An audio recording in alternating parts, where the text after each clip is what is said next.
신명기 13장 20절에서부터 28절의 말씀을 보겠습니다. 오직 내게 이 두 가지 일을 행하지 마옵소서. 그리하시면 내가 주의 얼굴을 피하여 숨지 아니하오리니 곧 주의 손을 내게 대지 마시오며 주의 위엄으로 나를 두렵게 하지 마실 것이니이다. 그리하시고 주는 나를 부르소서. 내가 대답하리이다. 혹 내가 말씀하게 하옵시고 주는 내게 대답하옵소서. 나의 죄악이 얼마나 많으니이까 나의 허물과 죄를 내게 알게 하옵소서. 주께서 어찌하여 얼굴을 가리시고 나를 주의 원수로 여기시나이까. 주께서 어찌하여 날리는 낙엽을 놀라게 하시며 마른 건물을 뒤쫓으시나이까. 주께서 나를 대적하사 괴로운 일들을 기록하시며 내가 젊었을 때 지은 죄를 내가 받게 하시오며 내 발을 착고에 채우시며 나의 모든 길을 살피사 내 발자취를 점검하시나이다. 나는 썩은 물건에 낡아짐 같으며 좀 먹은 의복 같으니이다. 우리들이 신앙생활을 하면서 하나님과의 관계의 위기가 찾아올 때가 바로 고난과 시련의 때가 아닐까 하는 생각을 해봅니다. 특별히 그 뚜렷한 이유조차 모르는 알 수 없는 고난과 시련이라면 더욱 우리 안에는 하나님에 대한 서운함, 또 왠지 모를 자책감, 이런저러한 미묘한 감정에 섞이게 되면서 하나님과의 거리가 느껴지고 하나님을 향한 왜곡된 쓴뿌리가 우리 안에 생겨나면서 관계의 위기가 찾아올 수 있다고 하는 것입니다. 여러분은 그런 적이 없으십니까? 욥의 고난은 사실 죄 때문에 찾아온 것은 아니었습니다. 그렇기 때문에 까닭 모를 이 고난에 대해서 더욱 욥은 고통을 느끼며 번민이 깊어가고 있는지도 모르죠. 멀리서 그를 찾아온 친구들이 지금 당하고 있는 욥의 이 고난은 그의 죄와 허물 때문이라고 강하게 그를 밀어붙이지만 하나님 앞에서 나름 의롭게 살아왔기 때문에 저들과의 논쟁에도 결코 밀리지 않았던 욥이지만 이제 욥은 더 이상 하나님 앞에 숨길 수 없는, 숨기고 싶지 않는 상한 마음과 감정들을 하나님 앞에 쏟아놓기 시작합니다. 오늘은 고난과 시련 속에서 욥이 하나님께 드리는 기도를 우리가 살펴보면서 우리들이 고난과 위기의 때에 기도를 드릴 때에 꼭 기억해야 할 하나님의 품성에 대해서 몇 가지 나눠보려고 합니다. 고난의 기도 중에 우리가 꼭 기억해야 할 하나님, 어떤 분일까요? 첫째로는 하나님은 친밀함 가운데 가까이 계시는 하나님이십니다. 20절과 21절의 말씀, 오직 내게 이 두 가지 일을 행하지 마옵소서. 그리하시면 내가 주의 얼굴을 피하여 숨지 아니하오리니 곧 주의 손을 내게 대지 마시오며 주의 위엄으로 나를 두렵게 하지 마실 것이니이다. 친구들 앞에서 마음을 다잡고 감정을 추스려 왔던 욥이지만 그가 하나님 앞에 이제 곧장 쏟아낸 고백들이 무엇입니까? 하나님이여, 주의 손을 내게 대지 마옵소서. 주의 위엄으로 나를 두렵게 하지 마옵소서. 자신이 당하고 있는 엄청난 고난과 시련이 주께서 나의 인생에 손을 대시고 그의 위엄으로 나를 치심으로 인하여 찾아왔다고 여기면서 더 이상 나를 두렵게 하지 말아달라고 간절히 구하고 있는 것입니다. 욥은 이 고난과 시련이 주께서 내게 손을 대시고 나를 치셨기 때문에 찾아왔고 나는 이제 그 두려운 하나님으로 인하여 주의 얼굴을 피하여 숨게 되었다고 고백하고 있는 것이죠. 자녀들이 아버지로부터 매를 맞고 징계를 받게 되면 아버지를 두려워하게 되고 그 아버지를 피하게 되지 않습니까? 그러나 여러분, 설사 그 징계가 자녀들의 죄와 허물 때문에 임한 것이라 할지라도 그 아버지의 본심은 징계 자체일 수가 없는 것이죠. 그에게 손을 대고 그에게 두려움을 주려고 징계하는 것이 아닌 것이죠. 진실로 자녀가 죄와 허물에서 돌이켜 회복되는 것이 아비의 본심이라고 하는 것입니다. 그래서 우리들이 고난과 시련 속에 기도할 때 잊지 말아야 할 것은 행여로도 하나님을 향해서 왜곡된 이미지를 갖는 것입니다. 그래서 우리는 하나님께서 그 고난과 시련을 지날 때에 더욱 친밀함 가운데 우리와 가까이 하시는 분이라는 것을 늘 기억해야 한다고 하는 것입니다. 심판과 징계에 대한 두려움보다도 저와 여러분이 더욱 크게 기억해야 할 것은 하나님께서는 우리들의 참된 회복을 기대하시면서 더욱 친밀한 가운데 가까이 계신다고 하는 것이죠.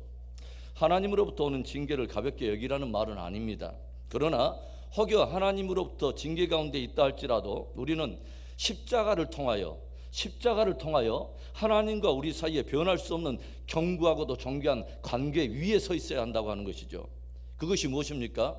하나님은 우리의 신실하신 아버지요, 우리는 그분의 사랑받는 자녀라고 하는 변할 수 없는 관계 말입니다. 두려움 속에서 기도하는 것과 친밀함 속에서 기도하는 것은 근본부터 다른 것입니다. 고난과 시련 속에서 기도할 그때라도 우리들이 먼저 기억하고 깊이 기억해야 할 것은 하나님께서 십자가 위에 새겨놓으신 저와 여러분의 변할 수 없는 존귀한 정체성을 붙들어야 한다고 하는 거죠. 새로운 피조물이요, 왕같은 자녀들이요, 또 왕같은 제사장이요, 하늘의 시민권을 가진 존귀한 존재들이라고 하는 것이죠. 그리고 하나님께서는 십자가를 통해서 당신이 보증하신 저와 여러분의 변할 수 없는 정체성 그대로 우리를 대하십니다. 고난과 시련 속에서 기도할 때 우리는 더욱 십자가로 보증해 주신 그 정체성을 붙들고 주님과의 친밀함을 향해서 나아가야 한다고 하는 것이죠. 하나님은 고난과 시련 속에서 더욱 우리와 가까이 하시는 귀한 분인 것을 여러분 기억할 수 있기 바랍니다. 고난의 기도 중에서 우리가 꼭 기억해야 할 하나님 어떤 분일까요? 둘째로는 하나님은 부르짖음에 들으시고 응답하시는 하나님이라는 것이죠. 22절의 말씀, 그리하시고 주는 나를 부르소서 내가 대답하리이다. 혹 내가 말씀하게 하옵시고 주는 내게 대답하소서. 고난과 시련이 찾아오게 되면 하나님에 대한 왠지 서운함이 찾아오고 왠지 모르게 하나님과의 거리가 느껴지고 과연 하나님이 내가 이렇게 기도한다고 들으실 것인가 하는 의문을 품게 되고 기도 줄까지 놓치는 경우도 종종 있게 됩니다. 그러나 우리들이 성경을 통해서 보게 되는, 우리가 보고 알게 되는 사실이 무엇입니까?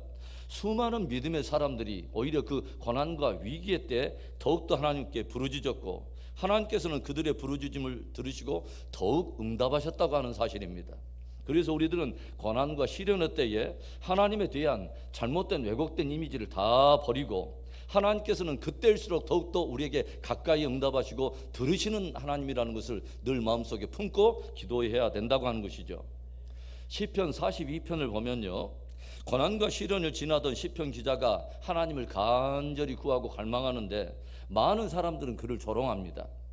시편 42편 3절에 보시면 사람들이 종일 내게 하는 말이 너의 하나님이 어디 있느냐 하오니 내 눈물이 주야로 내 음식이 되었도다. 사람들이 뭐라고 조롱합니까? 도대체 너의 하나님은 어디 계시는 거야? 너의 하나님이 너와 함께 계신다면 너는 어찌하여 오늘의 이런 고난과 시련에 이를 수 있는 거야? 하나님은 분명히 너에게 멀리 계시며 너의 기도를 들을 리가 없어. 너는 하나님의 도움을 결코 얻지 못하게 될 거야. 계속 조롱한다고 하는 것이죠. 그러나 시편 기자의 승리가 바로 여기에 있습니다. 이 말씀을 오늘 우리 새벽에 붙들 수 있기를 바랍니다. 시편 42편 10절과 11절의 말씀 우리가 한 목소리로 읽어보겠습니다.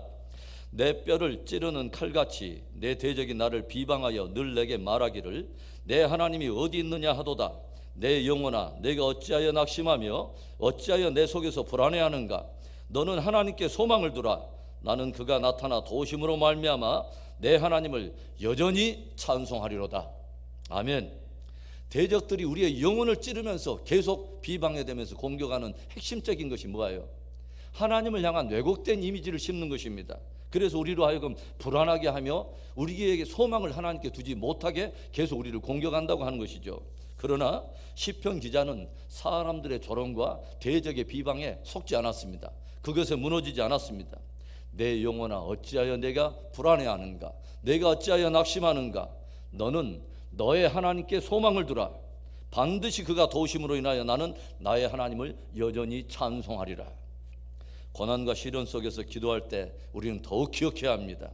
우리의 부르짖음에 더욱 가까이 하시고 더욱 응답하시는 그 하나님, 우리의 참 소망이신 하나님께서 우리의 기도를 들으시고 응답하심으로 인해서 우리가 그의 도우심을 인하여 모든 위기를 돌파하고 여성하게 하나님을 예배하고 찬송하는 승리 백성 되기를 주의 이름으로 축원합니다. 고난의 기도 중에서 우리가 꼭 기억해야 할 하나님 어떤 분일까요? 마지막 세 번째로 하나님은 통회하는 자를 위로하신다는 것이죠. 욥을 찾아온 그들은 욥이 당하고 있는 고난과 시련은 욥의 죄와 허물 때문이라고 몰아붙였습니다. 그런데 하나님 앞에 나름 의로움을 지켜왔던 욥이 있기 때문에 저들 앞에서 그렇게 당당했지만 이제 욥은 하나님을 향해서 통회하면서 이렇게 기도를 쏟아내고 있어요. 23절과 24절의 말씀, 나의 죄악이 얼마나 많으니이까 나의 허물과 죄를 내게 알게 하옵소서. 주께서 어찌하여 얼굴을 가리시고 나를 주의 원수로 여기시나이까.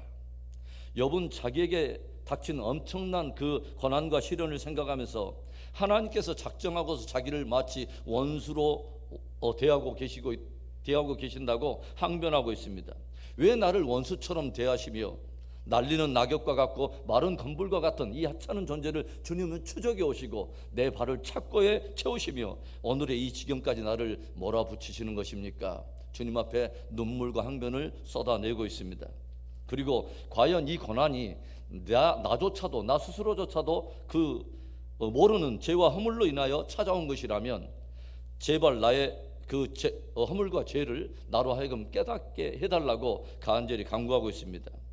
우리들이 고난과 시련을 당할 때에 내 삶을 점검해보고 죄와 허물이 있는가를 한번 돌아보고 그렇게 통해 잡아가는 것은 필요한 일입니다.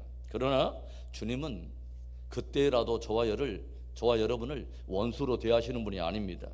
주님은 상한 마음으로 통회하는 자를 위로하시며 회복하신다고 하는 것이죠. 고난과 시련 속에서 우리들이 기도할 때 지나치게 깊은 죄책감에 빠져서 좌절하며 스스로를 주의 원수로 여기며 낮은 자상을 가지는 것은 전혀 기도에 도움이 되지 않습니다. 그것은 바람직하지 않은 거예요.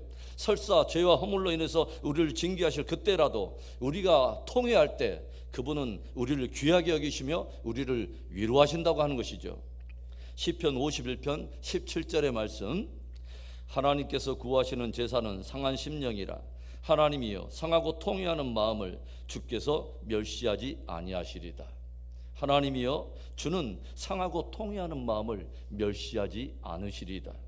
사랑하는 여러분, 고난과 시련을 지날 때일수록 우리는 하나님에 대한 왜곡된 이미지를 갖지 않아야 합니다. 우리가 고난과 시련을 지날 때 하나님은 더욱 친밀한 가운데 우리를 가까이 하시는 분이요, 그 고난과 시련 속에서 기도할 때 그분은 더욱 응답하시고 가까이 들으신다고 하는 것입니다. 고난과 시련 속에서 통회하는 자를 깊이 위로하시는 하나님이십니다. 오늘 귀한 새벽에도 친밀한 가운데 우리와 가까이 계시는 하나님을 기억하고 간절히 간구하는데 큰 은혜를 경험하게 되는 복된 새벽 되기를 주의 이름으로 축원합니다.